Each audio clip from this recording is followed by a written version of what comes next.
Just a small disclaimer before we get into it. Some of y'all are confusing friends with benefits with being a true friend. If you've been friend zoned, friend with benefits is not part of the package. You have to have the attitude that if you see me as a friend, I don't sleep with my friends. So find somebody else to do that with.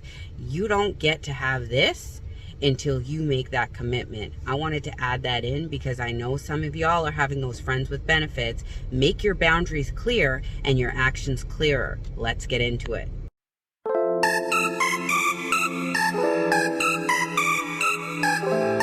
It's your girl T here, back with another inspired video.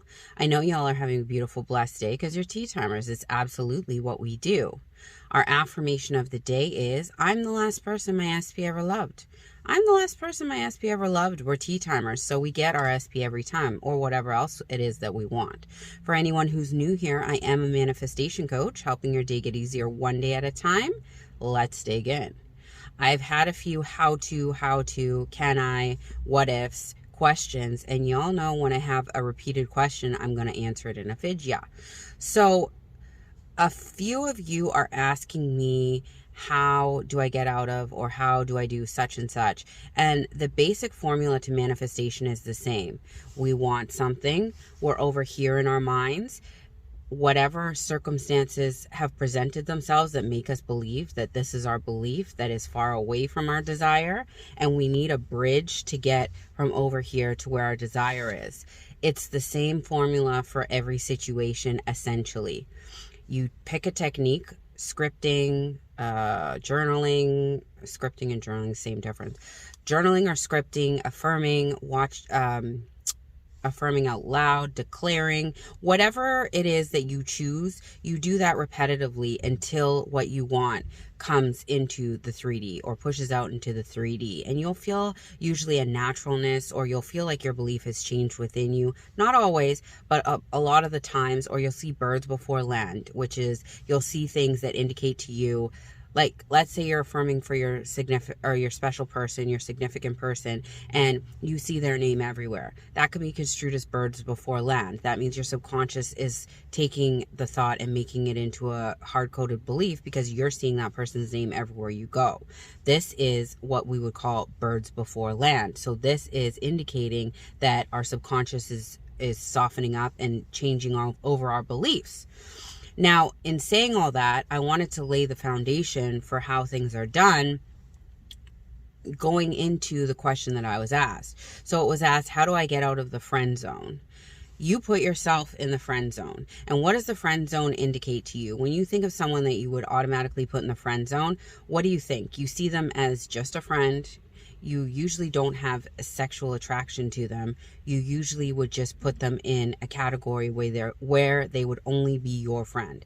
For whatever reason, they don't indicate sexiness to you. You want them to just be your buddy, and they stay there. On the flip side, what would be the version of them that would switch you from putting them in the friend zone to seeing them as somebody that you would desire, want to be with, your significant person? Usually someone that you're attracted to would have confidence. They would come to you with some sort of sway. They would have a swagger to them that would attract you, that would appeal to you, that would draw you into them.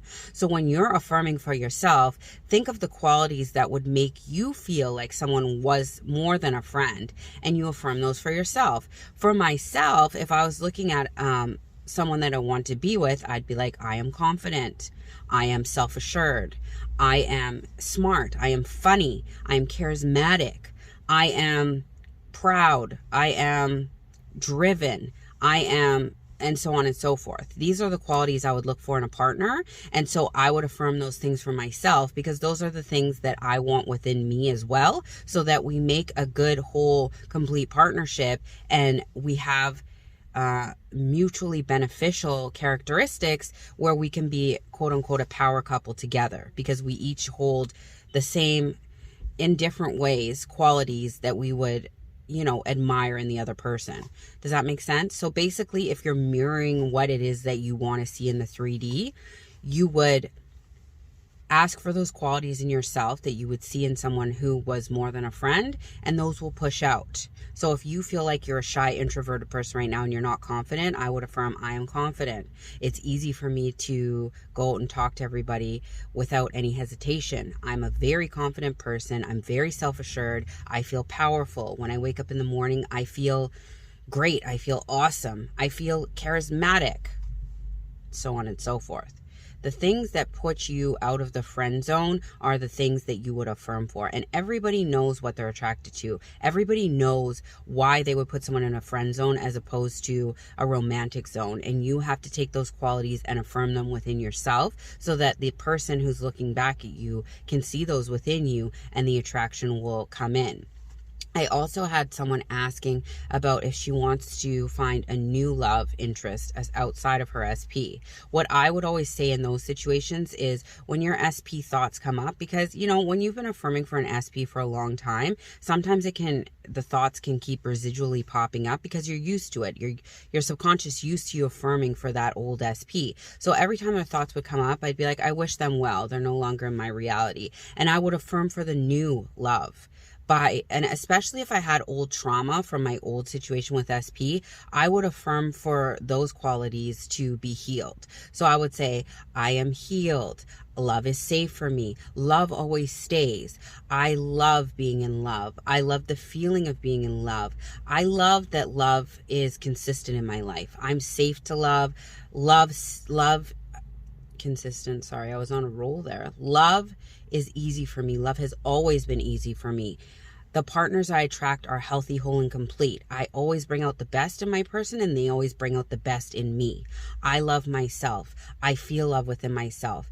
I am healthy, whole, and complete, and so on and so forth. I would affirm for myself for all of the qualities that I wanted in a future partner, and I would also write down on a sheet of paper, and I would read it morning and night. I would, like, let's say I want them to be tall, I want them to be smart, I want them to like pottery because I like pottery, I like this kind of music, I would like them to share interest in this kind of music.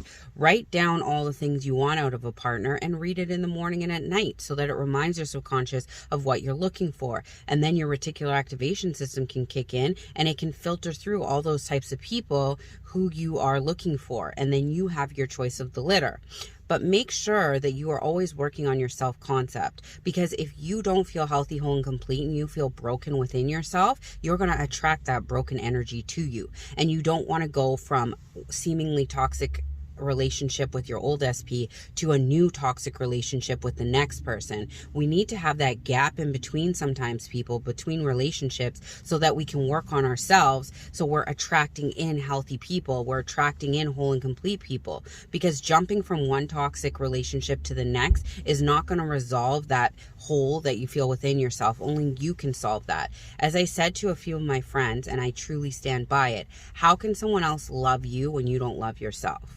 It's that simple. If you hate yourself every single day, how can you expect a person to come in and love you above that hatred that you have for yourself?